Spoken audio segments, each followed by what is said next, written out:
okay, yeah, I just need to have a little, just give me a little sip of my... That's the good stuff. Coffee, eh? It's great, isn't it? Actually, most of you probably don't drink coffee. And you might have even tasted coffee before and said, blah, that's disgusting. And to be honest, I didn't like the taste of coffee the first time I tried it either. But I'm a little bit older now and I love it. So the other day I was having my coffee and I was thinking about School Hub and what lessons I'd like to teach you, and bam! I realised that the answer was in my hand, in my cup. So I started doing some research, and you would not believe how interesting the story of coffee actually is. So here we go. Now, on the desk in front of me, I have coffee in different forms. I also have a picture of a coffee bean growing. Check that out. So as well as that, we have roasted coffee beans. We have ground roasted coffee beans. So basically they take these, they grind them up, and this is what it looks like. And we also have some freeze-dried instant coffee. Now that stuff you can just add hot water to and away you go. Did you know that coffee is the second most drunk liquid on the whole planet? Have a guess what the first one is. You might be thinking, well, if coffee's the second most drunk liquid, maybe it's tea or orange juice. Nope, the answer is water. So let's just think about that for a second. Coffee is the most drunk liquid on the whole planet after water. So 450 million cups of coffee drunk every single day. And that's just in the United States of America. Just here. Now, that's a lot of coffee. But the crown has to go to Finland. The average person in Finland drinks 12 kilograms of coffee every single year. Now, you might remember kilograms from a maths lesson that I did. So that's 12 bags of sugar worth of coffee every year. And when you think about it, in one cup of coffee, there's roughly maybe 2 spoonfuls. That'll make a good cup of coffee. So if you're only using 2 spoonfuls per cup of coffee, 12 kilograms, that's a lot of coffee. So why does coffee give an energy boost? Well, coffee has lots of caffeine in it. Now, adults can afford to take a small amount of caffeine into their system. But children are still developing, so you don't need caffeine. In fact, it's recommended that anybody under the age of 12 should avoid caffeine altogether. So where does this drink come from? Where was it discovered? And why is the whole world crazy for a cup of joe? A cup of joe is another word for coffee, by the way. So let's start with where.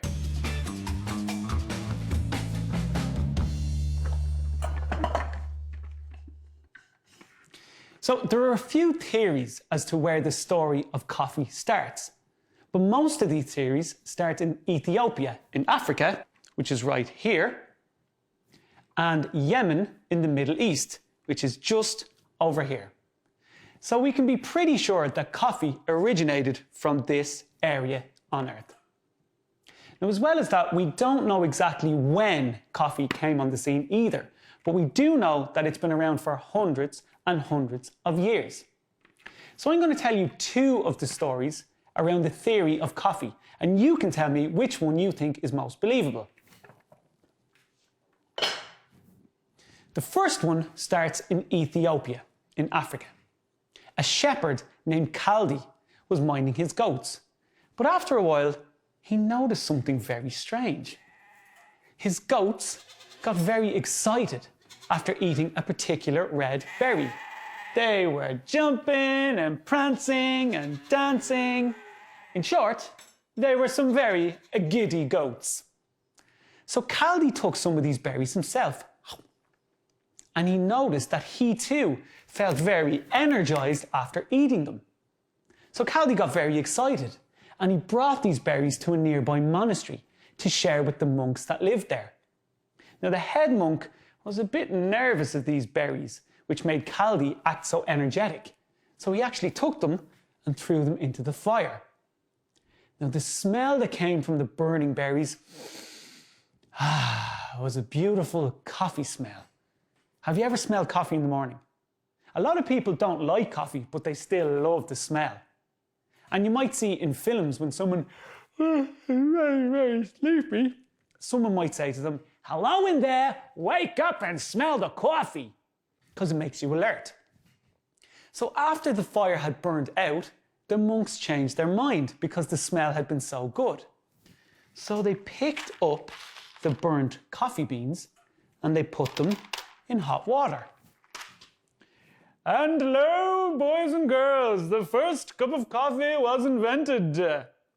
Now let's hear the other story of where coffee came from. Remember I showed you Yemen on the map in the Middle East.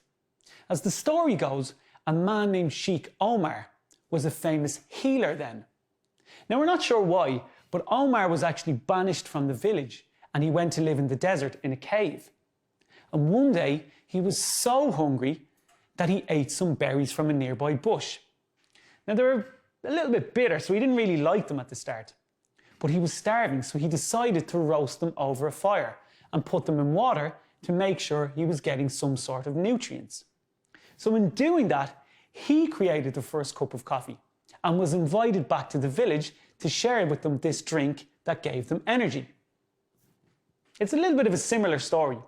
Now we can't be sure which one of these actually happened, or if either of them actually happened at all, but we can be fairly sure that coffee was invented in that region, just beside Ethiopia and Yemen. So the next question I have, where does coffee grow? Coffee is grown a lot of different places in the world, but generally, anywhere north and south of the equator here, coffee is found. This is actually called the coffee bean belt. Now, there's actually a sad part of the coffee story. See, unfortunately, coffee growers around the world are not always looked after. For years, coffee farmers in poorer countries would do all the hard work, like growing the coffee bean, harvesting the coffee bean, and then selling it to rich men from other countries for a very, very small amount of money. So those rich men would take the coffee and sell it to bigger companies for a higher price. So this made the rich businessmen even richer, but the poor coffee farmers wouldn't get much money at all. So this exploitation of coffee workers in poorer countries was happening for years until the introduction of fair trade. And here's the logo. So the poor farmers and their friends set up coffee cooperatives. So they used all their farms together to sell bigger amounts of coffee. So they basically decided to cut out the middleman by selling directly to the big coffee companies. So let's just go over that very quickly. I'm the farmer in a poorer country. I'm doing all the work. I'm growing the coffee. I'm picking the beans. I'm drying them out. And I'm selling them to a businessman. So this businessman takes the coffee and gives the farmer a small amount of money. Then he takes that coffee and sells it to a bigger company. And he gets a lot more money. So this rich man is getting richer. The coffee companies are happy because they're getting their coffee. So who loses out? The poor farmer is doing all the work. Now, fair trade means that they're getting paid a proper wage for the hard work they're doing. They're growing the coffee, bypassing the middleman and selling it directly to the big coffee companies. Now that's great for a few reasons. It can mean that the farmers can use that money to develop their own communities by building hospitals and buying proper farming equipment. This is fair trade, which set out to pay workers in developing countries a fairer wage for the work that they do. So when you're out shopping and you see this logo, that means that whoever grew or made the product got a good deal for it and they weren't exploited. Now, fair trade doesn't cover just coffee. There are loads of different products. It could be anything from coffee, like we've talked about, bananas, cocoa, cotton for socks, rice, and even footballs. So when you're out shopping and you see this logo, it's okay to buy that product because whoever made the product you're buying got looked after for it. Okay, let's go over what we've learned and recap on the story of coffee. So the coffee is grown on a farm in somewhere like Ethiopia. Now I say Ethiopia because I actually like the goat story of Kaldi. So I'm going to say that that's where the coffee originates from. Coffee bean is grown and picked and it's dried out. The coffee bean is sold, hopefully through fair trade, and it is roasted. Then it's put into packets by coffee companies and distributed in supermarkets. We buy the fair trade coffee, we grind it, and we put it into hot water, and hey presto, a warm drink that makes you peppy for a few hours.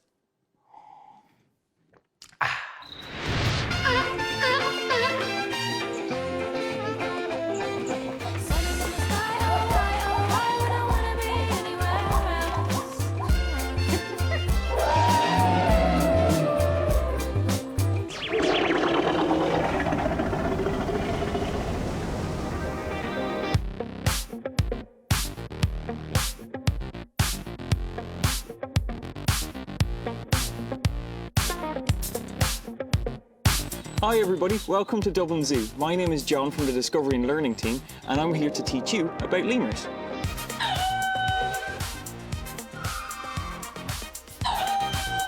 Do you know where lemurs are from in the wild? That's right, it's Madagascar. Madagascar is an island just off the coast of Africa, here, and all kinds of lemurs live there. We think that they must have rafted over there on some branches and some leaves, and they had the whole island to themselves for millions of years. And they come in all shapes and sizes. The biggest ones are about this height, and the smallest ones are about that size.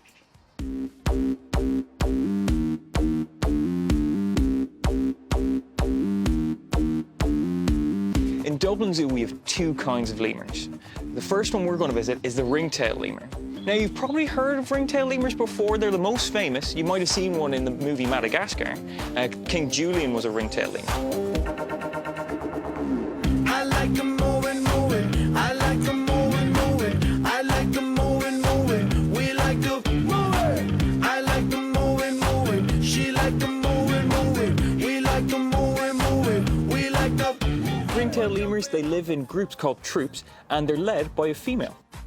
Now, in the wild, they live most of their life on the ground. They walk around, they eat mostly fruit with some leaves as well, but you'll very quickly spot them from their nice stripy tail. They use that to communicate with each other, to keep track with each other, almost like a flag going through the forest. They'll hold it straight up in the air so that the others can track them. Sometimes they do fight. And when males fight each other, they don't use their claws, they use their smell. They have really smelly scent glands on their arms, and they'll rub that against their tail. And then they'll come after each other, and they'll wave their tail back and forth at each other. Sometimes, really quick, one will back down. Other times, it can last up to an hour before one of them will walk away.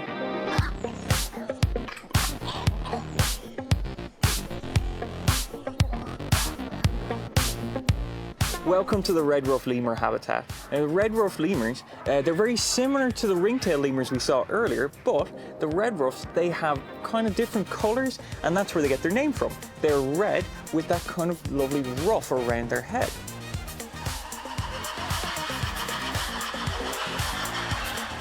Now, you're probably wondering, are lemurs monkeys?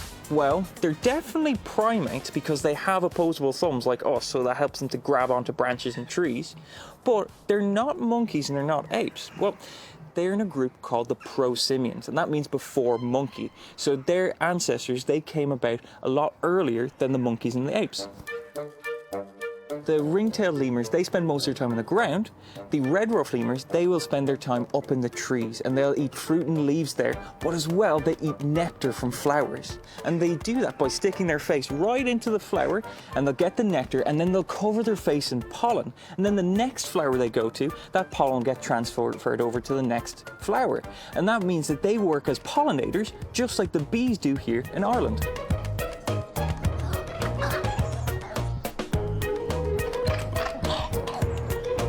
The red ruff lemurs are way more vocal than the ringtails. They have 12 different sounds that they'll make to communicate with each other, but they'll also use it to deter predators. So the louder that you can sound, the bigger you sound, the scarier you are, and that helps you to scare away other predators.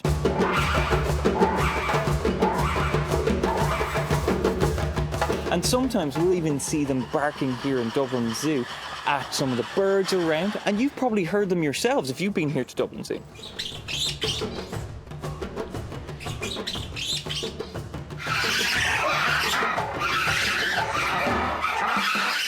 The red ruff lemurs, they'll mark their territory using their scent. So they will put their scent glands all over some of the plants and trees around their territory, and that tells other lemurs to stay away.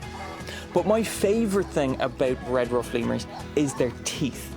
So their back teeth are about the same as ours, but the real cool ones are the front teeth. The front bottom, their teeth are really thin and long, and they're almost like a comb, and they use that to groom each other. So they'll run it through each other's fur and keep each other nice and clean.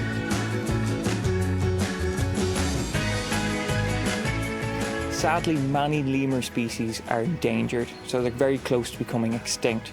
But through the work of organisations like Dublin Zoo, we're trying our best to bring their numbers back up and to help them in the wild.